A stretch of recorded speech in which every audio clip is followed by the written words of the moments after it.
السلام علیکم ورحمۃ اللہ وبرکاتہ۔ اعوذ باللہ من الشیطان الرجیم، بسم اللہ الرحمن الرحیم۔ الذین یأکلون الربا لا یقومون الا کما یقوم الذی یتخبطہ الشیطان من المس، ذلک بأنہم قالوا انما البیع مثل الربا وأحل اللہ البیع وحرم الربا، فمن جاءه موعظة من ربه فانتهى فله ما سلف وأمره إلى الله ومن عاد فأولئك أصحاب النار هم فيها خالدون۔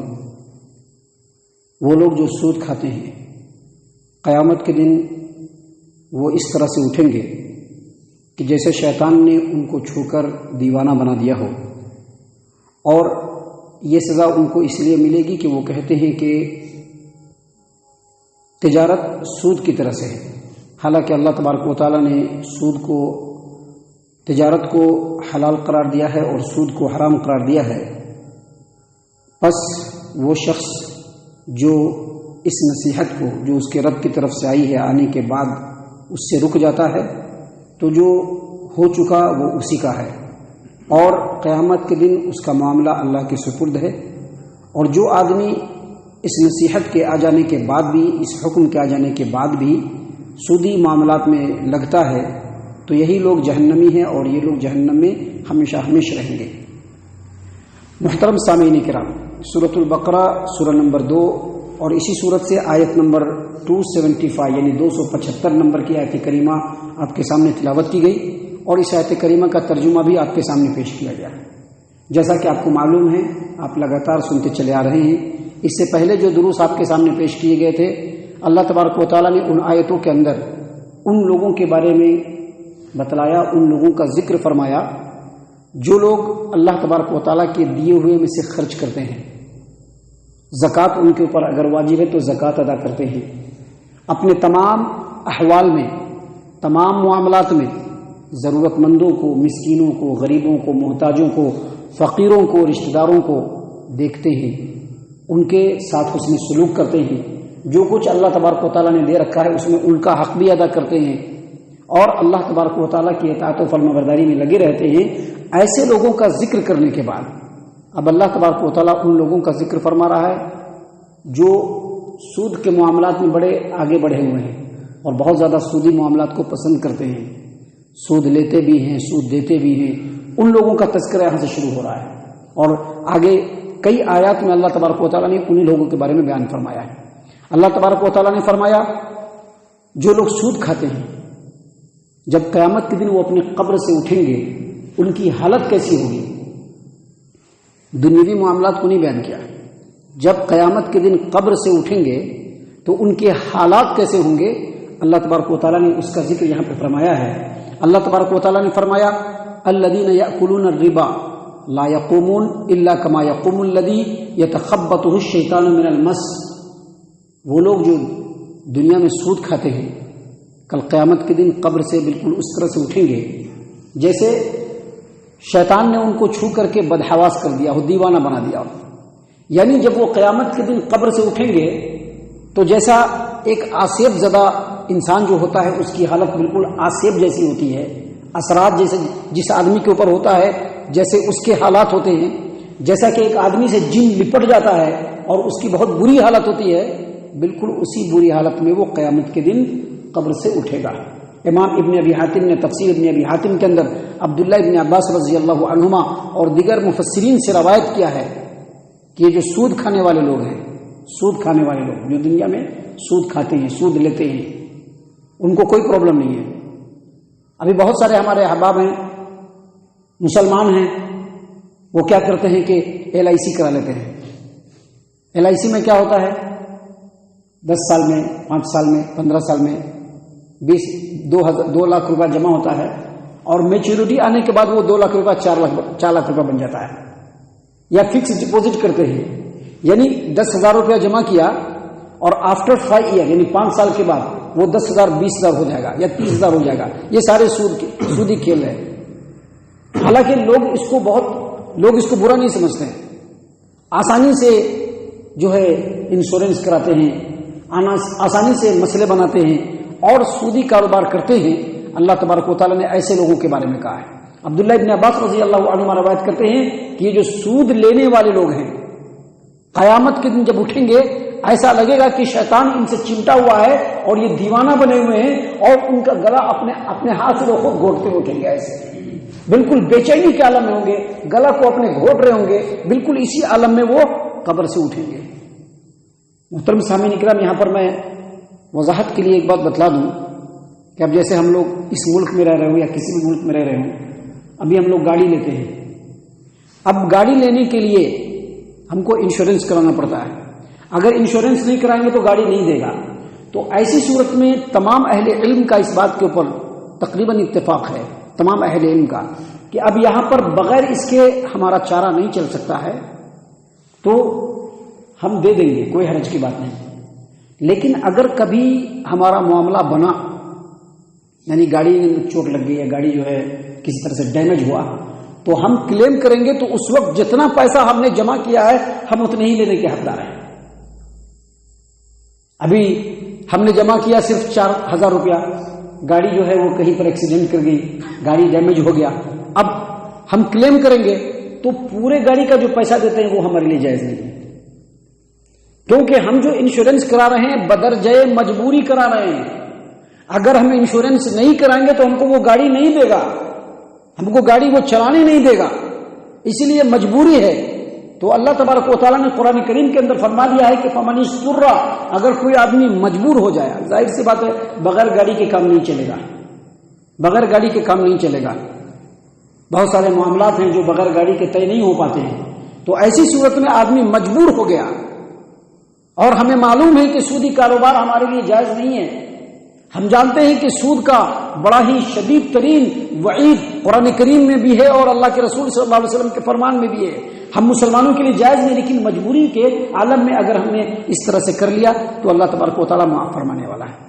تو یہاں پر اللہ تبارک و تعالیٰ یہ بتلا رہے ہیں کہ وہ لوگ جو سود کھاتے ہیں قیامت کے دن اس حالت میں اٹھیں گے، اس حالت میں اٹھیں گے کہ ایسا لگے گا کہ شیطان ان سے چمٹ کر کے، ان کو چھو کر کے ان کو دیوانہ بنا دیا ہو، وہ بالکل بدحواس ہو چکے ہیں۔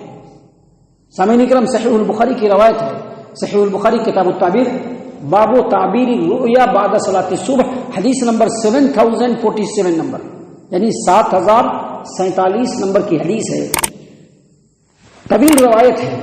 اللہ کے رسول صلی اللہ علیہ وسلم نے اپنے خواب کا ذکر کیا ہے، اس میں کہا کہ 2 آدمی میرے پاس آئے اور وہ دونوں مجھ کو لے کر کے چلے، تو میرا گزر ایک نہر کے پاس سے ہوا، نہر اس کا پانی بالکل سرخ رنگ کا تھا، بالکل خون کی طرح سے، اور اس نہر کے بیچ میں ایک آدمی تیر رہا ہے، نہر کے کنارے پر ایک آدمی کھڑا ہوا ہے، اس کے پاس بہت سارے پتھر ہیں۔ یہ تیرنے والا آدمی جتنے دور تیرتا ہے، جب تک تیرتا ہے، اور جب وہ باہر نکلتا ہے اور کنارے پر آتا ہے تو وہ آدمی اس کے منہ کو کھول کر کے اس میں ایک پتھر ٹھوس دیتا ہے۔ اللہ کے رسول صلی اللہ علیہ وسلم نے فرمایا کہ یہ جو آدمی ہے اس کے بارے میں کہ یہ سود کھانے والا آدمی ہے۔ تو سامعین اکرام، سود کے تعلق سے بہت ہی ہوشیار رہنا چاہیے۔ ابھی جو آگے آیات آئیں گے انشاءاللہ ان آیات کے اندر سود کی کچھ ڈیٹیلز ہم آپ کو بتلائیں گے۔ یہاں پر اللہ تبارک و تعالیٰ نے فرمایا کہ وہ لوگ جو سود کھاتے ہیں قیامت کے دن اس طرح سے کھڑے ہوں گے، اس طرح سے اٹھیں گے جیسے کہ شیطان نے ان کو چھو کر کے دیوانہ بنا دیا ہو۔ اور یہ سزا ان کو کیوں ملے گی؟ یہ سزا ان کو کیوں ملے گی؟ تو اللہ تبارک و تعالیٰ نے فرمایا کہ ذالک بانہم قالوا انما البیع مثل الربا واحل اللہ البیع وحرم الربا۔ ہمارا خود پالا پڑا ہوا ہے، ہم نے بہت سارے لوگوں سے سود کے تعلق سے بات کیا ہے، تو ان کے بھی یہی خیالات ہیں جو میں بتلا رہا ہوں، جو قرآن کریم نے بتلایا ہے۔ کیا بتلایا؟ یہ سزا ان کو اس لیے ملے گی کہ ان کا یہ کہنا ہے کہ جو تجارت ہے نا وہ سودی ہے۔ سود تجارت نہیں بول رہے ہیں، کیا بول رہے ہیں؟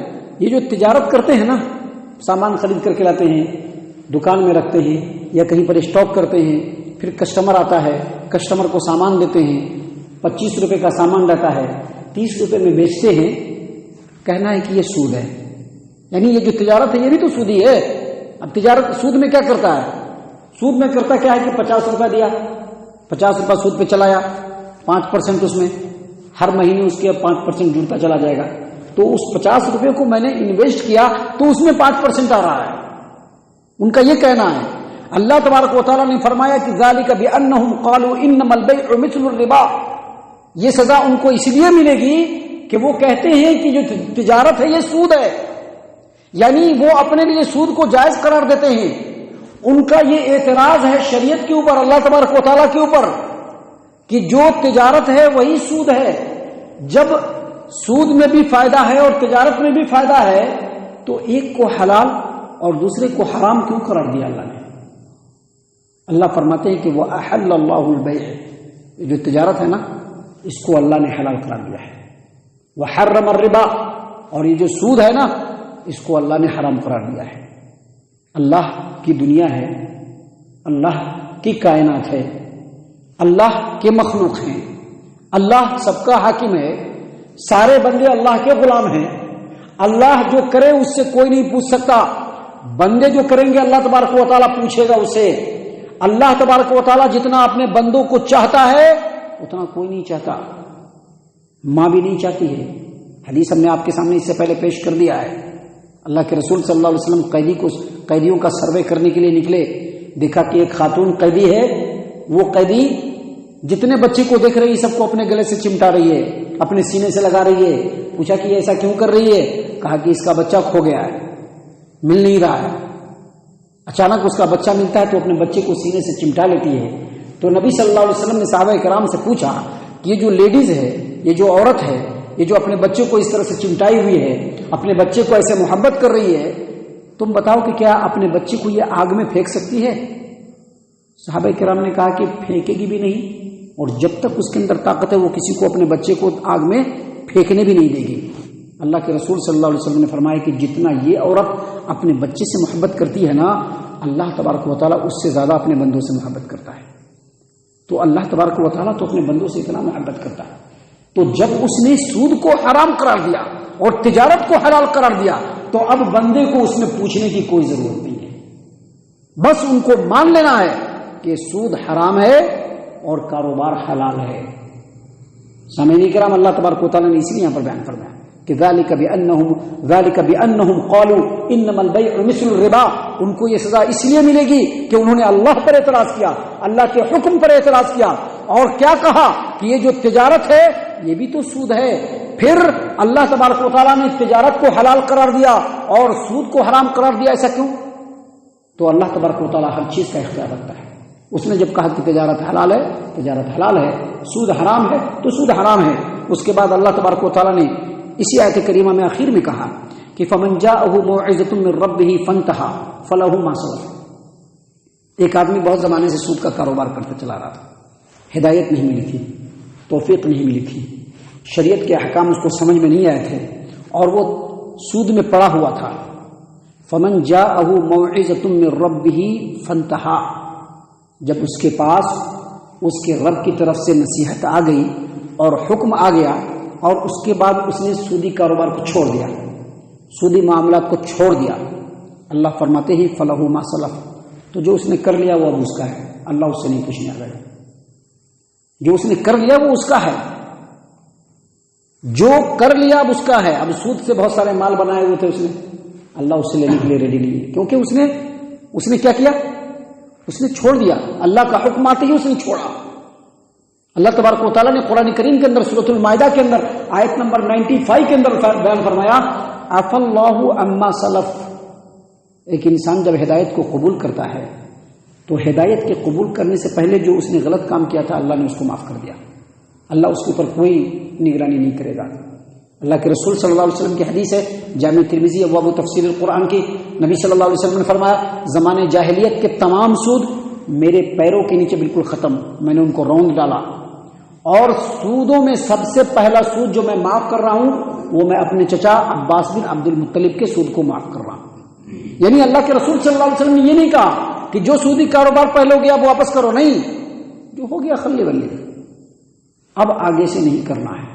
اسی کو اللہ نے فرمایا کہ فمن جاءه موعظة من ربه فانتهى فله ما سلف، اس کے رب کی طرف سے جب اس کو نصیحت مل گئی اور اس نے سودی معاملات کو چھوڑ دیا، فلہ ما سلف، تو جو گزر گیا سو گزر گیا، وہ اس کا ہے، وامرہ الی اللہ، اور قیامت کے دن اس کا معاملہ اللہ کے سپرد ہے۔ ومن عاد، لیکن معلوم ہونے کے بعد بھی اگر کوئی سود میں گھسا ہوا ہے، فکس ڈپوزٹ کر کے رکھے ہیں، بچی کی شادی کرنی ہے 20 سال پہلے سے انشورنس کرا دیا ہے. یعنی سود نے ہمارا سماج و معاشرہ اتنا لت پت ہے کہ کون سود نہیں لے رہا ہے، کون سود نہیں لے رہا ہے، کون نہیں لے رہا ہے، یہ ہم خود بھی فیصلہ نہیں کر پا رہے ہیں.